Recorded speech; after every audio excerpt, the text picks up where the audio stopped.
আমি এখন যে জায়গাটাতে বসে আছি তার ঠিক সামনে কিন্তু সুন্দর একটা ভিউ দেখা যাচ্ছে, আপনাদেরকে একটু দেখাই।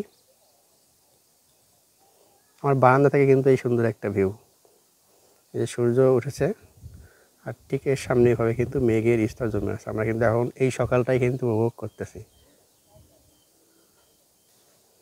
কটেজ সম্পর্কে আপনাদেরকে একটু কিছু কথা বলি। ছুটির দিন বাদে এমনি সময় যদি আপনারা আসেন অথবা অফ সিজনে যদি আসেন, সেক্ষেত্রে অবশ্যই কটেজ আগের থেকে বুক দিয়ে আসবেন না। আপনারা এখানে আসে কটেজ বা রিসোর্টগুলো কিন্তু বুক নিতে পারেন। সেক্ষেত্রে কিন্তু দর কষাকষির মাধ্যমে কিন্তু খুবই অল্প টাকায় আপনারা পেয়ে যাবেন। আর যদি আগের থেকে অনলাইনে বুকিং দিয়ে আসেন, বিশেষ কিছু রিসোর্ট ছাড়া আগের থেকে যদি অনলাইন বুকিং দিয়ে তাহলে কিন্তু সেক্ষেত্রে আপনাদেরকে বেশি টাকাই দেওয়া লাগবে। এখানে এসে যদি দর কষাকষি করে বা অনেকগুলো দেখে যদি আপনারা বুকিং নেন, তাহলে সেক্ষেত্রে অবশ্যই খুবই কম টাকায় আপনারা রিসোর্টগুলো পেয়ে যাবেন। আর বিশেষ কিছু রিসোর্ট বলতে যেমন মেঘমাসাং, মেঘপুঞ্জি, এগুলো সারা বছরই মোটামুটি ওদের যে ফিক্সড প্রাইস সেটা থাকে, মাঝে মাঝে ওনারা ছাড় দেয়। সেটা ক্ষেত্রে আপনারা অনলাইনে দেখে আসলে বুঝতে পারবেন। বাকি যেগুলো আছে মোটামুটি সেগুলোতে আপনারা কিন্তু যদি একটু মানে খোঁজখবর নিয়ে এখানে এসে দাম দর করে নেন, তাহলে সেক্ষেত্রে কিন্তু অবশ্যই কমটা পাবেন।